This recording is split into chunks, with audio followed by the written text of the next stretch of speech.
Hi, welcome to PCMag Live. I'm Alex Clone, this is Dan Costa, and today we're going to talk about the top 3 news stories of the day. We're going to answer one of your questions, and we're going to show you one cool thing from the PCMag labs. So let's start it off with our first story, which is yet another new iPhone 6 rumor. And this time we're hearing that the Apple logo on the back of the phone might light up to show notifications. So how can that work out? Yeah, this is like peak iPhone rumor season. And we're going to be doing rumors nonstop until September, when we actually find out what is really happening.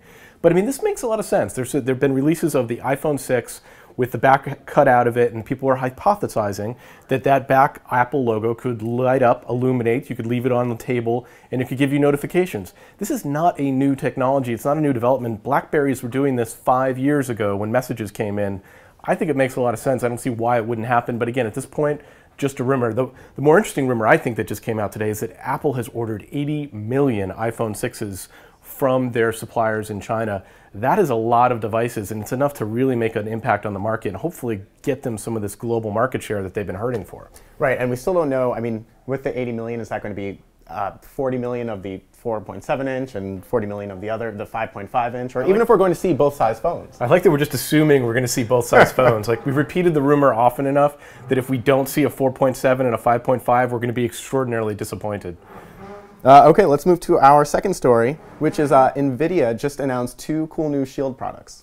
Yeah, the Shield, I mean, and this is the thing, the NVIDIA Shield, it's a relatively small market product. A lot of people are into the mobile gaming segment, but NVIDIA's building some really cool devices. Now they're going to release the Shield tablet and the Shield wireless controller. Basically, it's an Android tablet that you can control with your Shield controller, but it features an NVIDIA Tegra K1 processor, so it's really kicking up the processing power a significant degree. Right, and NVIDIA, they didn't actually get their chip into either the PS4 or the Xbox One, so this is also sort of like, here's our gaming system. Yeah, we're just going to get some market share. If you don't want to use our chip, we'll use it ourselves. And it's going to be $299 for the 16 gigabyte Wi-Fi version, $399 for the 32 gigabyte LTE plus Wi-Fi version. I mean, I think it could make some inroads in this narrow gaming niche, but I don't think it's going to go super mainstream. Well, I mean, the cool thing though with the mini HDMI port, if you do want to play Android games on your TV, it's a very easy way to connect it. Indeed. Okay, so our next story. Yahoo Ending has launched in Japan, which allows the Japanese to plan their final moments. This is really interesting. Yeah, we've covered this a number of different ways. What happens to your digital accounts when you die? A lot of times, nobody has your passwords. Nobody knows how to shut down all of your accounts. Nobody even knows how many accounts you have. You kind of have to have some kind of digital plan in place for your end of life. And Yahoo's offering a turnkey solution that allows, in Japan anyway, Japanese citizens to make these arrangements, make these plans, shut down the account, unsubscribe them from email lists, which is a nice thing to do. All those spam providers, I'm sure, will appreciate that. And even for $2 a month, send out a farewell note to up to 200 recipients. 200 seems kind of low for $2 a month. That seems like, I mean, there's got to be a cheaper way to do that. Right, maybe they'll have a $3 per month, 300-person plan. That's right. Just the more people you want to say goodbye to. But we've covered a lot of these services. I think that Yahoo's dipping their toes in the water here. I'm sure Google's going to have a similar plan because there's a lot of value in those digital accounts, and no one knows how to get them. And we also lead increasingly digital lives, and so it makes sense to have a plan for what happens to them when you're gone, just like everything else. Indeed. Okay, so now we are going to answer one of your questions, and today's question comes via email from Gil. Gil asks, the home button on my iPhone has started to become less responsive over the last few weeks, and sometimes it doesn't work at all. I took it to the Apple Store, but my phone is no longer under warranty, and I don't want to pay to repair or replace it now in case the iPhone 6 comes out in the fall. Which it will. Is there anything I can do? Yes, there is something you can do.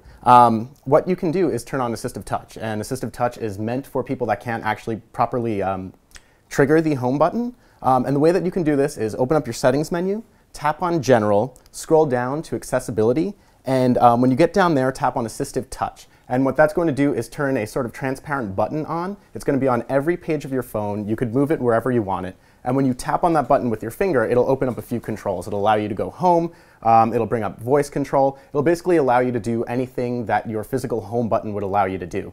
It takes a little while to get used to the button just kind of floating over your screen, but once you do, it's almost as good as the real thing. And if you're just trying to hold out, that is a great way to do it. Yeah, it's a great solution because actually the mechanics are the things that are going to fail on these devices more often than anything else. Right. And the home button seems to me with I don't own an iPhone, but I know a lot of people that do, and the home button is like the #1 thing that breaks down on iPhones. Yeah. And that is the cheapest way, certainly, to do it. Okay, and now we're going to show you one cool thing. And today's cool thing is the Harman Kardon Aura. This is a $400, it is a Bluetooth, AirPlay, DLNA speaker. You could also connect to it with a 3.5mm cable. Woofer on the bottom. Yeah, you have 2 separate channels in there, each are 15 watts. There's a 30-watt subwoofer. The design is awesome. This is basically the same design that Harman Kardon has been using for years with their sound sticks. Which is our Editor's Choice winning products that have been our Editor's Choice winning speakers for years. And I think that initial design is in some design hall of fame somewhere. So it looks super cool. When you plug it in, the middle of it lights up, and that works as a status indicator. But not only does it look cool, it sounds awesome. It's super heavy bass, it doesn't distort. You could fill up easily an entire room with sound. So it's our latest Editor's Choice. We give it 4.5 stars, and you could go online and check out the review now. And entirely self-contained. It's not just a woofer. This has the right channel, the left channel, and the woofer. This is all you need to get going. Yeah, it's technically a 2.1 system. Yeah, so thanks for watching, and we will see you again tomorrow.